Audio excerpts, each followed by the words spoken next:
nome para marcar presença. Aí, muito bem. Coloca o nome para marcar presença. E eu já vou partilhar o material que já coloquei lá no Google para vocês, tá? Lá no Drive, quer dizer. Então, vamos partilhar a tela inteira. Vamos colocar essa tela aqui para nós. Muito bem. Tá certo? Tá aparecendo aí para vocês. Aí. Muito bom, gente. Então, assim, ó, esse material aqui, turma, tem uma porrada de coisa de filosofia antiga, tá? Vai falar sobre os filósofos da natureza, tá? Vai falar sobre esse início da filosofia. Então, semana passada, só recapitulando, a gente tentou conversar um pouco sobre os filósofos pré-socráticos, os filósofos da natureza, que é esses bonitos aqui, ó, né? Tales de Mileto, ok? Anaximandro, Anaxímenes, Pitágoras. Eu botei Heráclito e Parmênides um do lado do outro porque é a principal discussão da filosofia pré-socrática. Afinal, as essências existem ou o que existe é somente as mudanças? Então, Heráclito, ele não acredita na existência de uma essência. Para ele, tudo muda. Tudo muda. Nada é tão aparente assim. Para Heráclito, o mundo ele é o mundo do movimento. Enquanto para Parmênides, as coisas mudam, porém aparentemente. Porque por trás das mudanças existe algo que nunca muda, que é o ser das coisas. Uma questão ontológica. Né? Todas as coisas têm a sua essência. E as mudanças seriam aparentes. Vamos pensar numa semente e numa árvore. Essa semente, ela se transforma em árvore. Mas é como se para Parmênides essa mudança conservasse a essência da semente. Então, tu olha para a árvore, tu não percebe mais a semente, porém existe uma essência que permanece. E para Heráclito, a semente é a semente, a árvore é a árvore, e o que houve ali é mudanças, enfim, e não há uma estrutura, essência, enfim, que permaneça escondida por trás. Então, para Heráclito, não existe algo escondido por trás das aparências. Para ele, a aparência é a verdade, enquanto para Parmênides, a essência que é a verdade e as mudanças são aparentemente mudanças, enfim. Né? Então, aqui tem texto sobre esses filósofos pré-socráticos. Muito bem, então Zenão, enfim, Demócrito, que vai falar dos átomos, Empédocles, que vai falar dos 4 elementos. Então, eu tentei abordar isso com vocês na aula passada, com alguma dificuldade, enfim, porque mostrei meus garranchos e a internet, ela caiu aqui dentro de casa, enfim. Hoje, turma, a gente vai. Tem uns exercícios aí que eu elaborava para os aluninhos, né? Tem uns exercícios. E hoje a gente vai falar então de Sócrates, Platão, ok? E os sofistas, tá? E eu vou tirar um pouco agora da minha frente esse material, porque nesse material aqui ele não tem os sofistas, tá? Então eu vou falar um pouquinho dos sofistas e depois eu volto para o material. Muito bem. O que você se lembra, assim, né, dessa filosofia antiga, enfim? Alguém já ouviu falar aqui dos sofistas? O que eram os sofistas? Por que essas pessoas são tão importantes para a filosofia? Muito bem, então vamos começar do zero. Vamos começar do zero. Turma, o início da filosofia, muito bem, gente. O início da filosofia ele é a tentativa de sair da mitologia. Então, se eu não consigo usar a religiosidade para explicar todas as questões da realidade, né, se a religião, ela aos poucos vai se tornando mais do ambiente privado, o que seria um Estado laico, né? O que é o Estado laico? É a religião dentro de casa. E tu não vai levar a religião para o ambiente do Estado para defender as tuas ideias influenciado pelas tuas religiosidades. Então, o que está acontecendo na Grécia é isso. A religiosidade o culto aos deuses gregos vai ser algo cada vez mais do teu ambiente familiar e privado, né? E o Estado tu vai deixando, né, para as questões da razão humana. Então tu vai aos poucos saindo da mitologia. A primeira forma de filosofia é uma tentativa disso, né, que são os filósofos da natureza. Só que ainda está muito esotérico a filosofia da natureza, porque eles ainda não se desvincularam totalmente das questões mitológicas, né, dentro do debate, né, ali da ciência, principalmente, que é o debate deles, né, eles não estão conversando sobre política. Os filósofos da natureza, eles são os primeiros cientistas que estão tentando descobrir a origem das coisas, a natureza última do universo, enfim, qual é a essência criadora. Mas os sofistas são os filósofos que vão aparecer depois. E os sofistas, eles não estão preocupados, ok, com a filosofia da natureza. Então, aos poucos, a filosofia da natureza vai sendo esquecida, vai sendo diminuída a sua atenção, porque as pessoas ali, elas estão preocupadas com as questões políticas. Deixa eu tirar do WhatsApp aqui, que está batendo o WhatsApp. As questões políticas. Os sofistas, eles são os primeiros filósofos que vão ter uma preocupação antropológica. Eles vão ter uma preocupação sobre o homem, sobre a política da cidade, sobre a ética e a convivência. Porém, esses sofistas, eles são, vamos entender assim, eles são professores particulares, formadores da gurizada que quer aprender política. Então, um dos elementos que trouxe a filosofia muito forte é a democracia ateniense. Então, houveram vários fatores que se criou na Grécia, né? Esses fatores trouxeram, então, à tona a filosofia. Primeiro, o contato com outros povos. Então, no momento que eu entro em contato com outros povos, a minha religião já se torna uma coisa bem relativa, né? Porque eu vou me dar conta que os outros povos também têm as suas religiões. Então eu já vou tirar a religião do cenário e não vou usar mais para tentar explicar coisas. E outro fator que acontece na Grécia é a democracia. Então, o ideal do grego é o ideal do cidadão. É aquele que vai para a praça e vai debater os assuntos sociológicos, que vai debater os assuntos ali da cidade. Vai debater a ética, vai debater a segurança pública, o saneamento básico, vai debater a educação.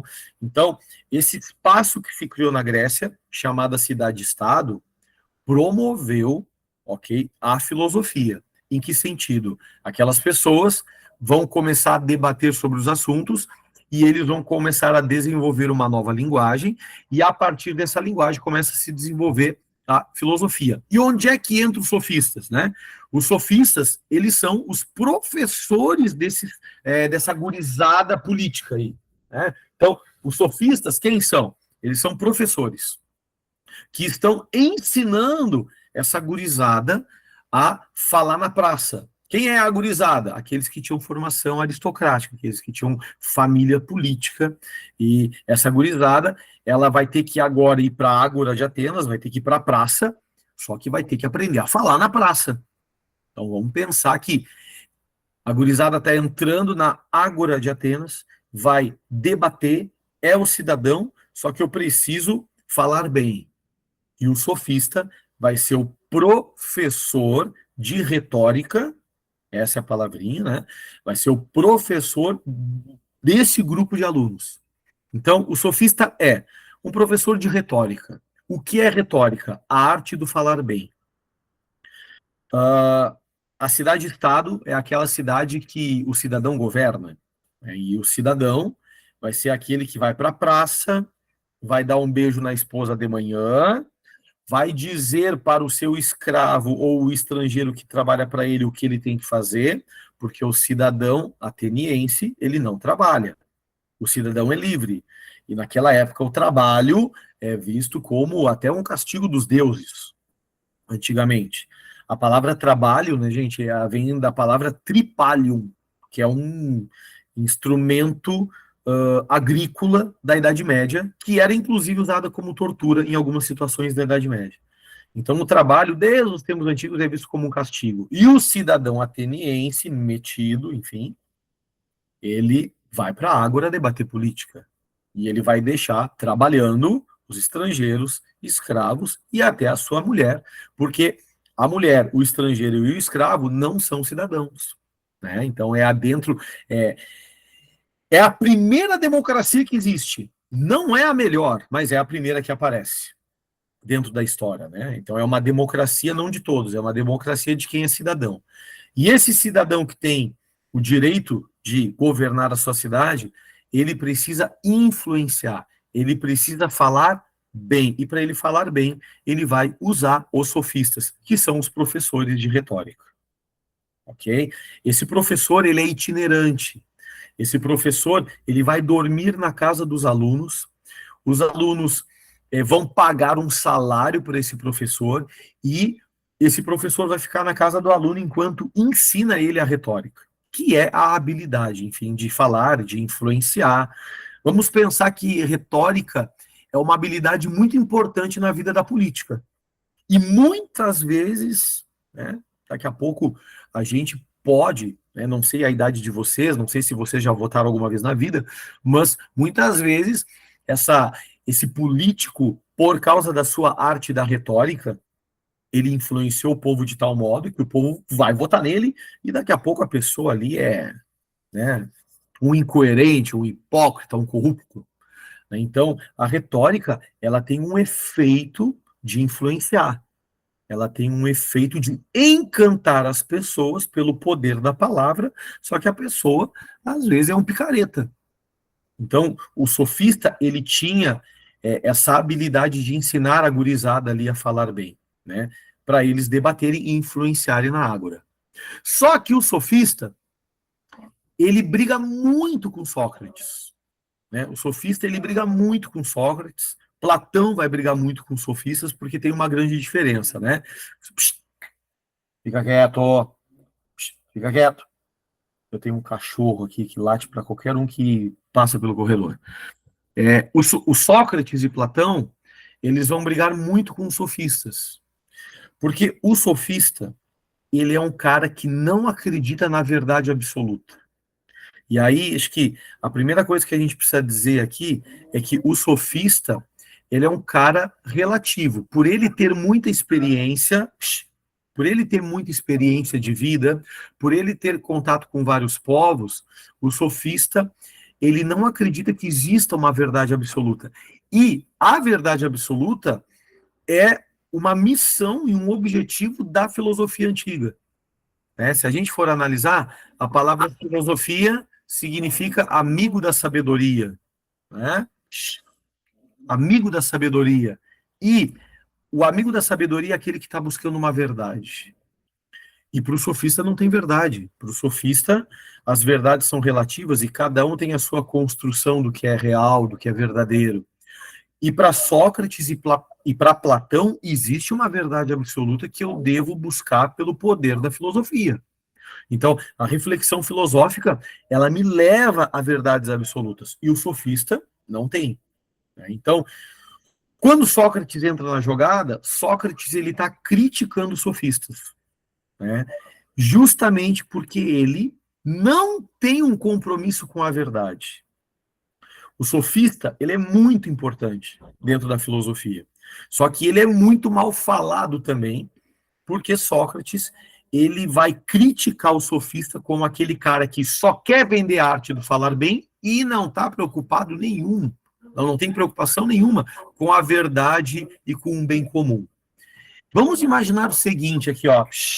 Para. Vamos imaginar o seguinte, que um filho de político, tá? Um exemplo que eu costumo dar em algumas aulas.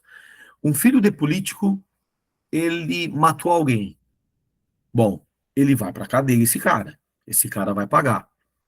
Só que ele contrata um sofista para que o sofista o ensine a se defender.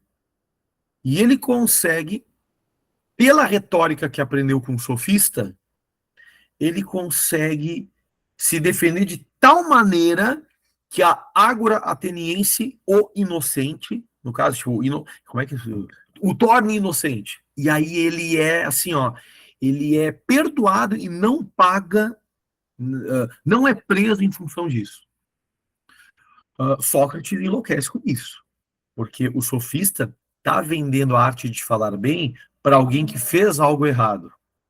Então Sócrates vai olhar para Górgias, que é o nome do sofista, para Protágoras, que é o nome de um outro sofista, e vai dizer para eles: olha, vocês não têm compromisso nenhum com a verdade, porque vocês venderam a eloquência e a arte do falar bem para alguém que não merece aprender a falar bem. Porque o cara matou lá e agora, pelo poder da palavra, está se inocentando. Então, Sócrates vai brigar muito com os sofistas por causa disso. Tá? Os principais sofistas que aparecem, né, dentro da história da filosofia é o Protágoras e o Górgias. E o Protágoras ele tem uma frase muito interessante, que é: o homem é a medida de todas as coisas. Então, escrevendo aqui, ó, o homem é a medida de todas as coisas.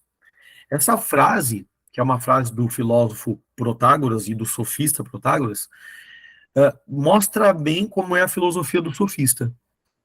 Quem determina o certo e o errado, quem determina o que é moral e o que não é moral, é o homem. Não é um ser divino, né? Não é uma verdade imutável. Pelo contrário, quem define o valor das coisas é o ser humano. Esse é o posicionamento do sofista. Ok? Então, o sofista é esse cara que é extremamente importante para a filosofia, porque é ele que vai desenvolvendo a linguagem, e a filosofia, gente, é total diálogo, né? A filosofia é debate, a filosofia é discussão, a filosofia é argumentação, a filosofia é exposição e influência de ideias. Vamos pensar que as tuas melhores aulas que tu teve aí no terceirão e no ensino médio são aquelas aulas de discussão, de debate, né? Que existe um assunto super polêmico em aula, e desse assunto polêmico, a tua turma começava a conversar, uns eram a favor de alguma coisa, outros eram contra, e dessas aulas do a favor e do contra, né, vai surgindo uma linguagem, tu vai defendendo as tuas opiniões, tu vai encontrando argumentos para defender aquilo que tu acredita, e tu termina a aula dizendo: nossa, que aula massa. Então, geralmente, as melhores aulas são as aulas de discussão e conversa, e os sofistas promoviam isso. Ok? Alguma pergunta sobre o sofista? Tem, gente? Alguma dúvida? Tá entendido? Ficou confuso? Tô louco para levar meu cachorro lá para cima. Tem alguma pergunta? Tá de boa, então vamos embora. Vem cá, Ali, deixa eu te apresentar para as meninas aqui, cara. Vem cá, vem cá, vem cá, ó, fedorento. Aí, ó, bonitão.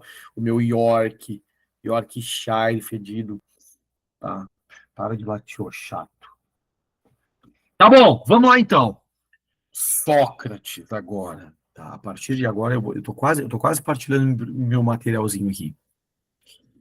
Gente, Sócrates, vou me concentrar porque eu acho ele muito legal. Ok? Gosto muito do seu Sócrates.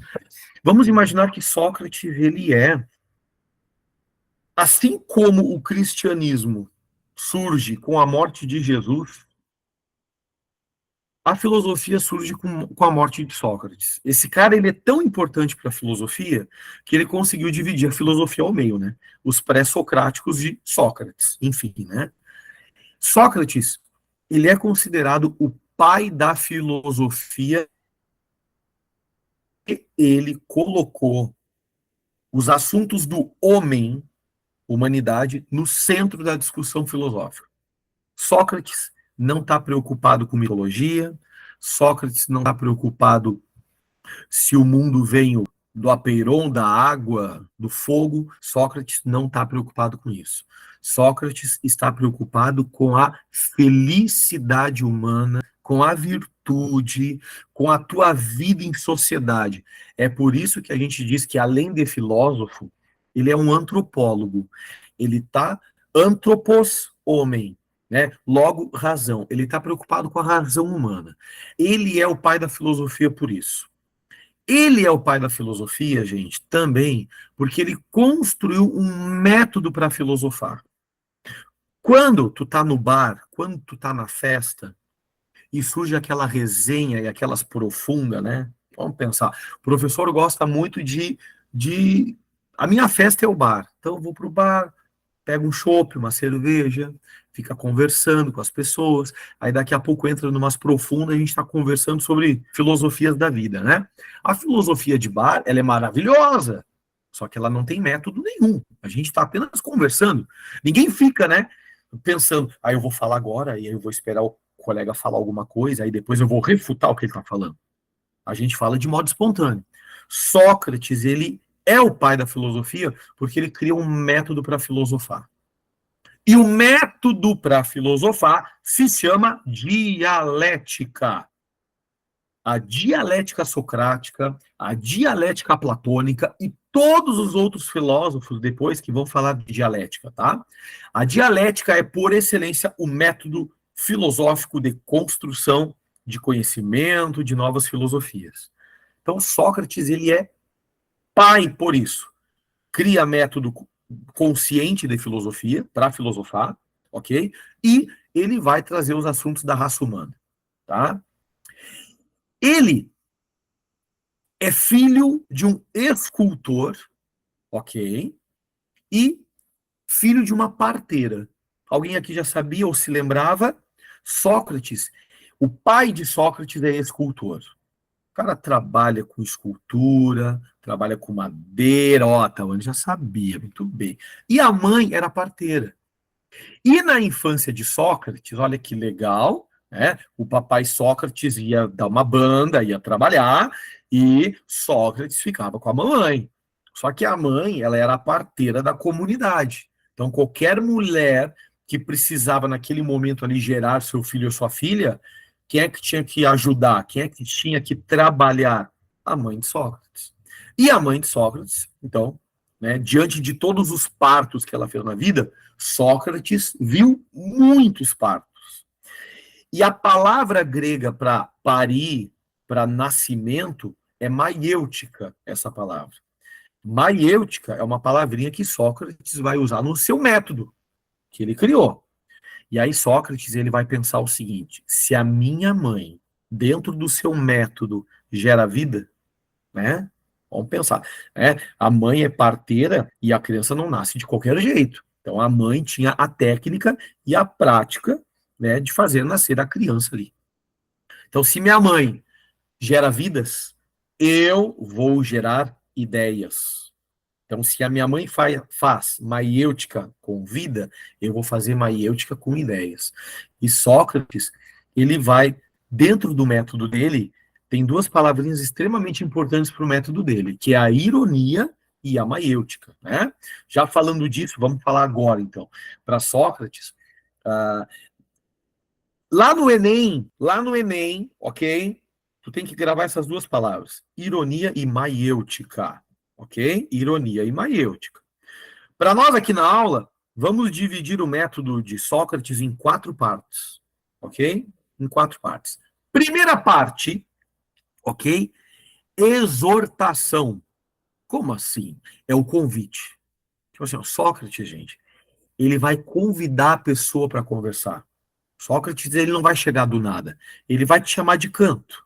Tanto que tem gente, Nietzsche vai criticar Sócrates, vai chamar Sócrates assim, do rato filosófico, porque ele ficava pelos cantos, ficava procurando pessoas para conversar.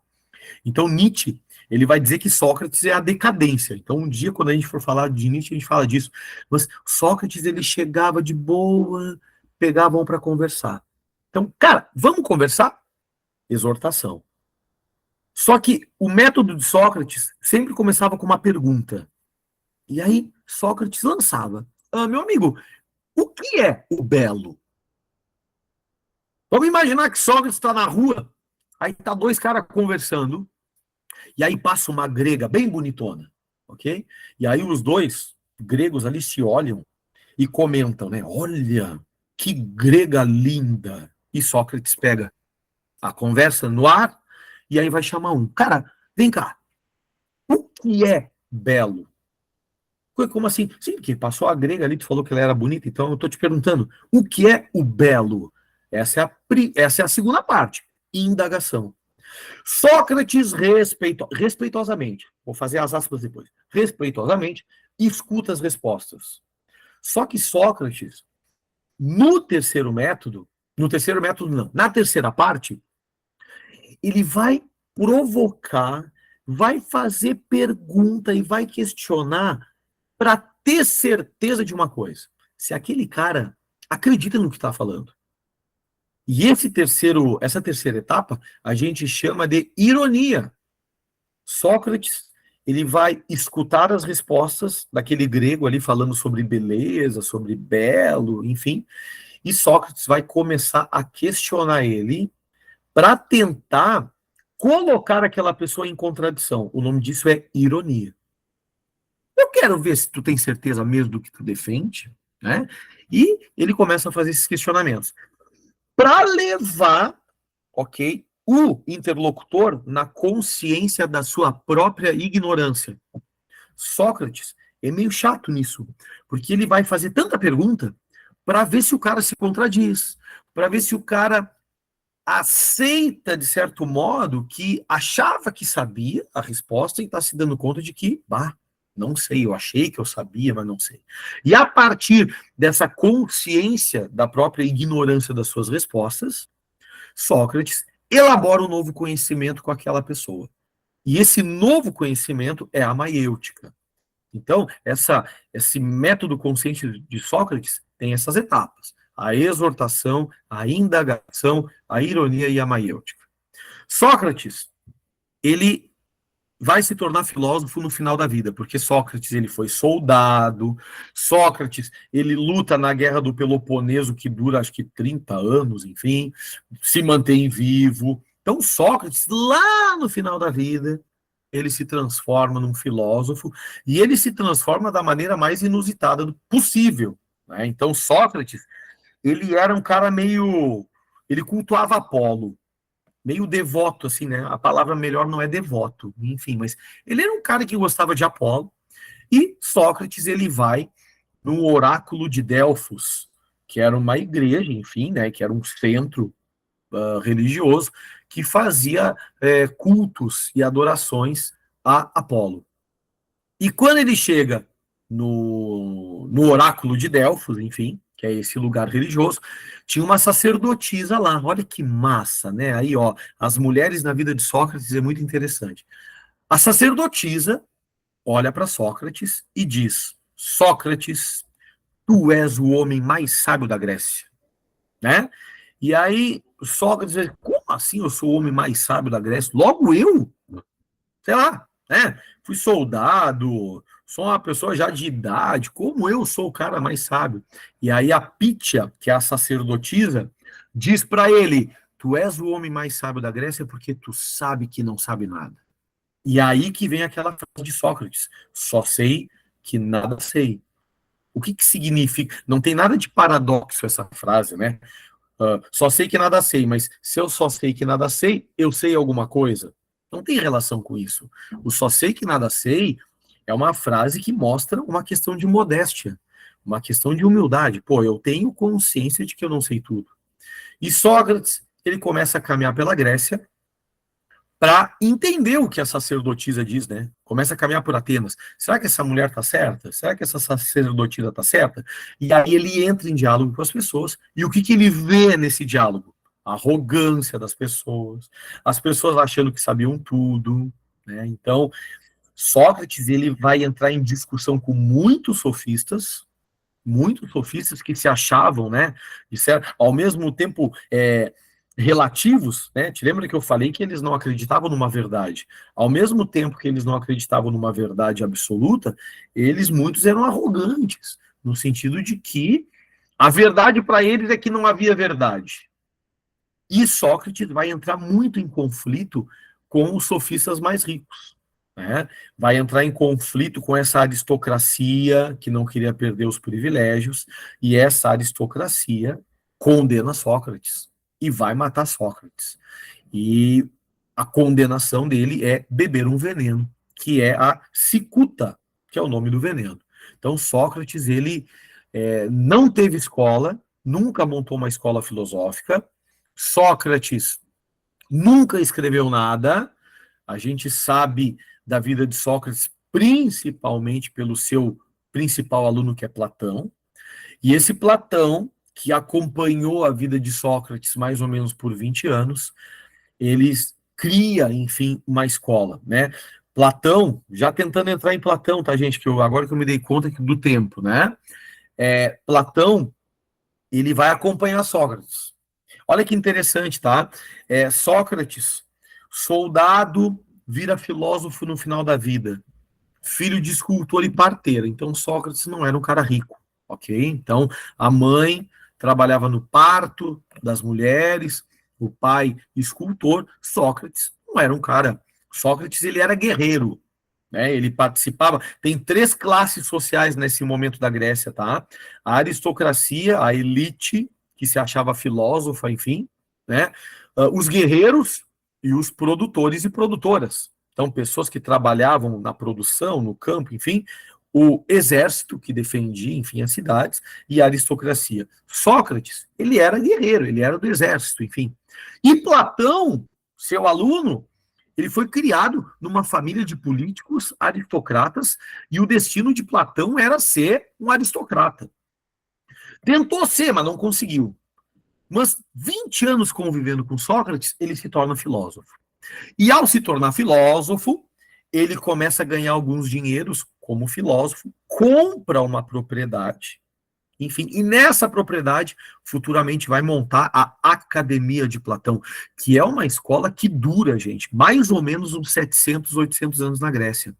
Essa escola de Platão só vai acabar ali por volta de 500 anos depois de Cristo, nas perseguições ali, né, do cristianismo contra as religiões pagãs. Então ali, se eu não me engano, foi o Justiniano, um papa do século V depois de Cristo, que vai acabar com a Academia de Platão. E Platão, enfim, ele deixa de ser um aristocrata para se transformar num filósofo. E o Platão, ele é o cara da filosofia da caverna, Elinho. É o cara da alegoria da caverna, né? Vocês se lembram dessa história, gurias? Vocês estão vivas aí, gurias? Eu sei que eu falei 200 minutos aqui. Vocês estão vivas aí? Alguém se lembra da alegoria da caverna? Alegoria da caverna, muito bem. Então vamos colocar uma. Muito bem, Ingrid. É isso aí. Quem se lembra, se lembra. Quem não se lembra, não se lembra. É assim que funciona. Eu vou colocar uma imagem aqui, tá bom, turma? Que vai nos ajudar a entender, tá certo? Vai nos ajudar a entender que, vamos lá, a principal. O Platão, ele coloca Sócrates como personagem principal da maioria dos livros dele. Então, a gente às vezes tem dificuldade de saber quando é que é pensamento de Sócrates e quando é que é pensamento de Platão. Platão, ele foi um filósofo que criou muitos livros. E o gênero literário, vocês estavam numa aula de redação, né? O gênero literário que Platão usa na maioria dos livros é diálogo. E dentro do diálogo, dos livros de Platão, o principal personagem é Sócrates. Então a gente tem dificuldade, assim, isso aqui é Sócrates ou Platão? Isso aqui é pensamento socrático ou pensamento platônico? A gente sabe que os mitos que Platão vai criando dentro das histórias dele, Anel de Giges, a Alegoria da Caverna, são histórias de Platão mesmo. É interessante, né, que lá no início eu falei para vocês que eles estavam tentando sair dos mitos, né? Não quero mais mito, não quero mais mito, enfim. Só que Platão, para ele nos dizer o que ele pensa sobre as coisas, Platão ele vai criando histórias muito legais, as histórias, né? O Anel de Giges, que dava poder da invisibilidade, a Alegoria da Caverna, então, que é a principal história de Platão, ok? E por essa história a gente consegue entender um pouco da filosofia de Platão. Então, vamos colocar aqui novamente uma partilha da tela, tá? E eu não quero cansar vocês, mas eu vou mostrar isso, tá? E aí a gente encerra a nossa aula, enfim, tá? Como é que vocês estão? Vocês estão muito cansados, gente? Hein? Vocês estão tomando café, estão jantando aí? Quando vocês assistem a aula? Olha só, esse material, tá? Eu vou mudar o nome depois lá no Drive, para não ficar um troço tão sequelado assim, de décima primeira aula do sexto ano, enfim. Mas tem um monte de coisa aqui, tá? É, tem aqui uma. Enfim, tem uma. Como é que se fala? Tem uma piadinha aqui, né? Tipo, chegou o momento dos nossos diálogos. Estão preparados? Sim, Sócrates. Aí tem um cara que fala: ótimo, agora é quando ele nos faz perguntas que mostram como somos imbecis. É a parte que eu mais gosto. Então tá falando da ironia aqui, né? Aqui, Sócrates tomando cicuta, né? Tomando veneninho. E aí entra aqui na aula 9 que não é aula 9 enfim, né, gente? É, um pouquinho de Platão, tá? Tem algumas perguntinhas aqui, enfim. E aí eu coloquei algumas imagens aqui, gente. Fala um pouco sobre essa alegoria da caverna, tá? Para Platão, existem dois mundos: o mundo sensível e o mundo inteligível. Eu vou fazer o seguinte, tá? Eu vou contar um pouco dessa história, tá?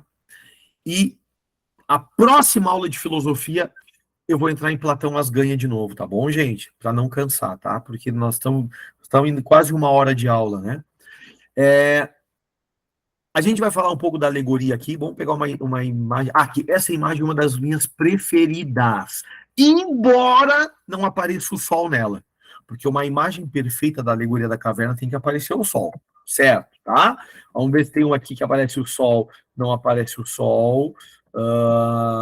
Aqui também poderia aparecer o sol, mas não aparece. Aqui aparece o sol! Olha ali o solzinho, tá? Mas eu vou mostrar essa daqui primeiro, tá? Para quem não se lembra da alegoria da caverna, é o seguinte: Platão, ele acredita em dois mundos. Ele acredita que a gente vive no mundo sensível e no mundo inteligível, tá certo? Platão acredita que o mundo sensível, ele seria o mundo das aparências, o mundo que a gente vê. O mundo sensível é o mundo dos sentidos: tato, olfato, paladar, audição, visão. Esse é o mundo que a gente vive. O mundo, né, do gosto do café, né? Esse é o mundo em que a gente vive.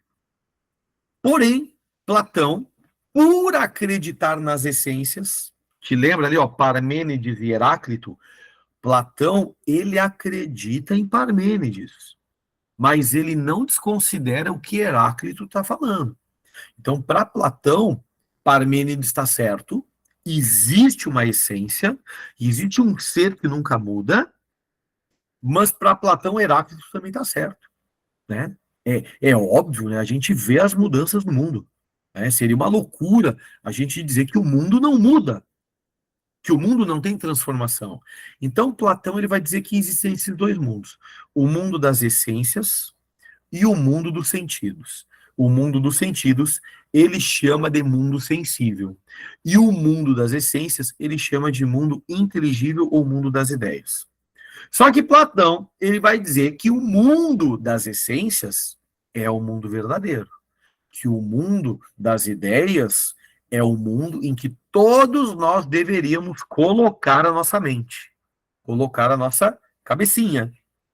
Então, embora a gente viva no mundo das sensações, embora os nossos desejos e os nossos prazeres sejam totalmente centrados nos cinco sentidos, Platão crê que a gente deveria, pelo poder da reflexão, valorizar mais as essências, valorizar mais o ser, valorizar mais o amor, a bondade, a empatia, enfim, né?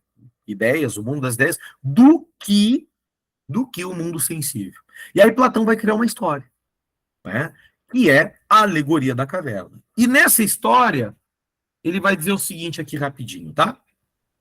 Imaginem três crianças que nasceram. Olha, isso aqui é louco demais, tá? Imagina três crianças que nasceram e elas foram jogadas direto na caverna. Direto, ok? É, E não vem ao caso aqui, né? Professor, como é que se alimentavam? Professor, né? E na hora do xixi e cocô, o mito não tem essa obrigatoriedade de nos responder essas coisas. O mito é uma história que quer te carregar um ensinamento, que quer te trazer um ensinamento. Então vamos imaginar aqui que. Vem cá, rapazinho. Vamos imaginar então que tem 3 crianças na caverna e que foram trancafiadas. Elas acabaram de nascer e elas foram jogadas no fundo da caverna de tal modo que elas só conseguem olhar para a parede da caverna. Olha aqui. E elas crescem nesse ambiente. Alguém aqui já viu o filme O Quarto de Jack? Dá um grito aí se alguém já viu O Quarto de Jack, que é um filme loucaço das ideias, muito bom. Alguém aqui já viu O Quarto de Jack? Nossa, ó, a Roberta, então. Gente, esse filme, para mim, é um dos filmes que mostra realmente. É uma criança que está presa num quarto, até os 5 anos de idade. Isso, né? Isso. Eu não vou dar mais spoiler. Isso, Roberta. É esse filme. Não vou dizer porquê, enfim, mas pensa numa criança que até os 5 anos de idade foi criada dentro de um quarto. Ok? E aí, gente, procurem esse filme. Enfim, é muito louco, tá? É muito forte mesmo. É agonizante, é muito forte. Como é que eu vou dizer que é bonito? Bonito não é, porque a história é triste, tá? Mas é um filme muito forte. Enfim, é muito legal. Mas vamos lá. Esse pessoal que foi preso no fundo da caverna, para eles, gente, por nunca terem saído, por nunca terem virado o corpo para trás, então eles não sabem que tem fogueira ali, por exemplo, entendeu? Eles não sabem que tem pessoas atrás. Para eles, a única verdade que existe no mundo é a parede da caverna. E a única coisa que eles olham e que eles veem são as sombras, ok? Então, para esse pessoal que está preso, e preso a vida toda, ó, detalhe aqui, tá, gente? Eles nem sabem que estão presos, né, gente? Porque para eles, eles não estão presos. É como assim? É óbvio. Eu só sei que eu tô preso se eu fizer a experiência de não estar preso. Então, se eles nunca tiveram livres na vida, para eles, isso não é prisão. Para eles, é a própria vida. Ok? Então, para eles, a vida é isso. As pessoas ficam passando na frente da caverna e começam a falar. O som das vozes entra dentro da caverna, ecoa na parede e eles também acham que a parede fala. Então, para quem está preso na caverna dessa história, a caverna é a realidade, a parede é a única realidade e dessa parede saem imagens e sons. O pessoal que está atrás, carregando objetos, esse sim, eles sabem que estão presos ali, né? Tipo, o pessoal que está ali, né, nas imagens, sabe que aqueles dali estão presos e são, de certo modo, os manipuladores. Ficam levantando imagens para que aqueles fiquem ali brincando, tipo, tentando adivinhar. Sabe quando falta luz em casa e a gente começa a brincar, né? A gente começa a brincar com sombras na parede. Então, aqueles manipuladores, eles são o entretenimento. Sabe o entretenimento? A alienação, a gente pode levar para esse lado também, tá? A rede social, com suas fake news, com os entretenimentos, enfim, né? Vão iludindo e vão alienando, e eles vão acreditando que estão no mundo real. Até que solta-se as correntes de um, e ele se dá conta, então, que ele consegue fazer outros movimentos agora. Ele não está com a corrente, ele consegue fazer outros movimentos, ele vai se dar conta que ele consegue se virar, né? Consegue olhar para trás. E essa pessoa vai se libertando aos poucos. Quando ele se liberta, ele vai olhar a fogueira. Olha que interessante, presta atenção na fogueira, ela não está ali à toa. A fogueira não está só para iluminar a caverna. A fogueira, ela está dentro da historinha de Platão para me dizer que a fogueira é a primeira forma de filosofia. E a primeira forma de filosofia é a filosofia da natureza. E a primeira forma de filosofia não é a melhor forma de filosofia. E essa pessoa olha para a fogueira, se dá conta, então, dessa luminosidade, mas se dá conta também que há uma luz maior, que é a luz do sol. né? Quando chega na luz do sol, vamos lá. E aí quem conhece a história sabe que quando aquele que sai da caverna vê o sol pela primeira vez, fica cego. E aquela pessoa vai ficar cego por uns 3 dias. O que significa isso dentro da história? Ficar, ele nunca tinha visto o sol na vida e ele olha o sol e fica cego. O que significa isso? Choque de realidade. Dentro das histórias de mitos e de histórias religiosas, quando a pessoa fica cega, é porque na verdade ela tomou um baque tão forte que verdadeiramente maravilhoso, Ingrid. Eu já vi esse filme. Outro filme, assim, ó, PHODA, né? Outro filme maravilhoso para o cara ver, o Show de Truman. Muito bom. Tá sendo enganado o tempo inteiro, né? Esse filme tem na Netflix. Então, quem quiser ver o Show de Truman, na Netflix tem. O Quarto de Jack, eu acho que não tem na Netflix. Ok? Mas assim, ó, filmes que falam muito sobre o mito da caverna para nós, né?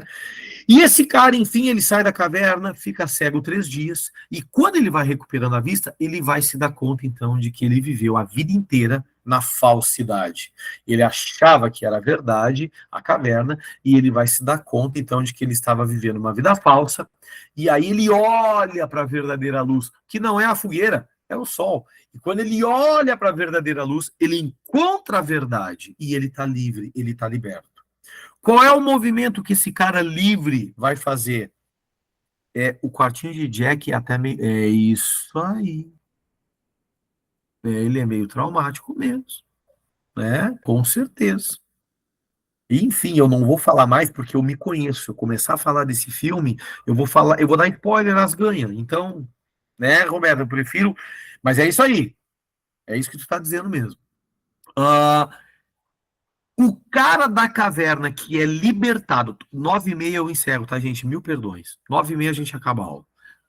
O cara que sai da caverna, olha para o sol e encontra a verdadeira vida, a verdadeira verdade, né? A redundância, ele vai tentar.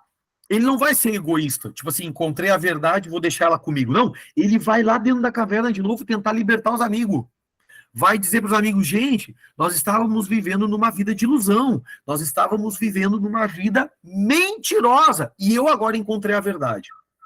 Os amigos, os amigos desse cara que se libertou, vem, Karina, os amigos desse cara que se libertou não vão escutar ele. Pelo contrário, vão correr com ele.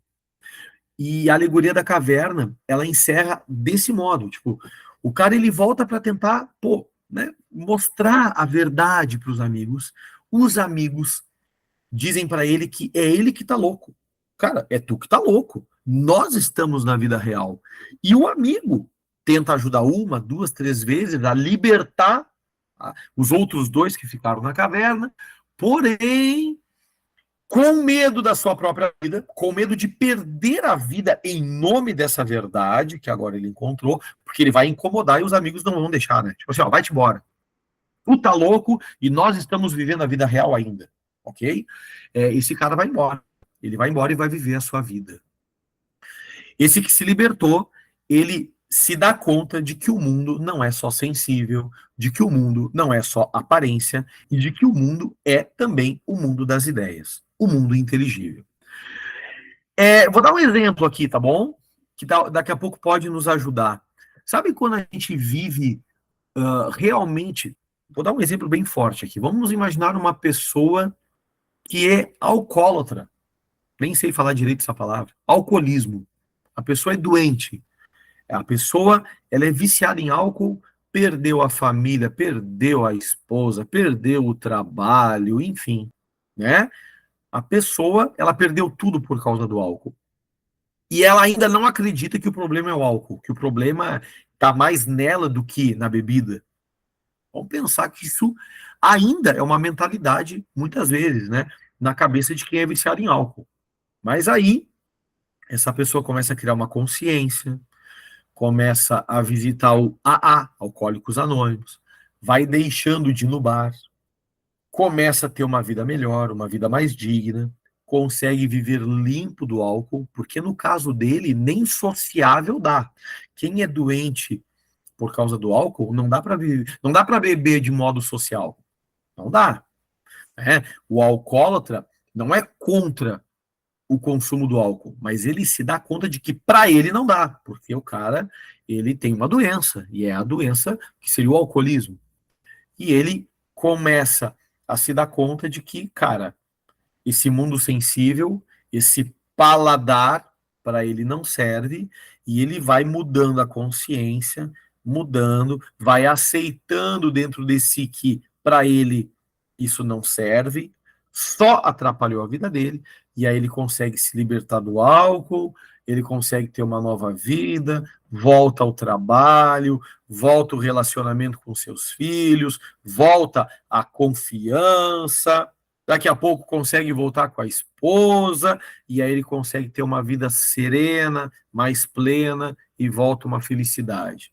Então, esse caminho é o caminho da caverna. Né? Muitas vezes a gente está vivendo uma vida de ilusão, de vícios, e aí a pessoa vai criando consciência e vai se libertando das suas correntes. Platão vai usar a história para nos dizer isso. Platão vai usar essa história para nos dizer muito mais. Só que esse muito mais vai ficar para a próxima aula, gente, porque sim, né? Já é quase 9h30, sei lá desde que hora vocês estão assistindo a aula, tá bom, turma? Então, gente, agradeço, tá? Vocês que ficaram, né? As 6 guerreiras aí, né? Nós somos guerreira e não herdeira, né? Como é que funciona essa frase, né? Sou herdeiro, sou guerreiro, não sou herdeiro. Então, gurias, obrigado por ficarem aqui com o professor até esse momento, tá? Desculpa a hora, ok? Mas que bom que a internet não deu pau. Essa aula ela vai inteirinha lá para o YouTube e na próxima aula a gente fala melhor de Platão e já entra em Aristóteles. Gente, beijo para vocês. Fiquem com o Papai do Céu. Bom descanso e até a próxima semana. Tchauzinho, gente. Tchau, tchau, tchau, tchau. Beijão. Boa noite. Valeu.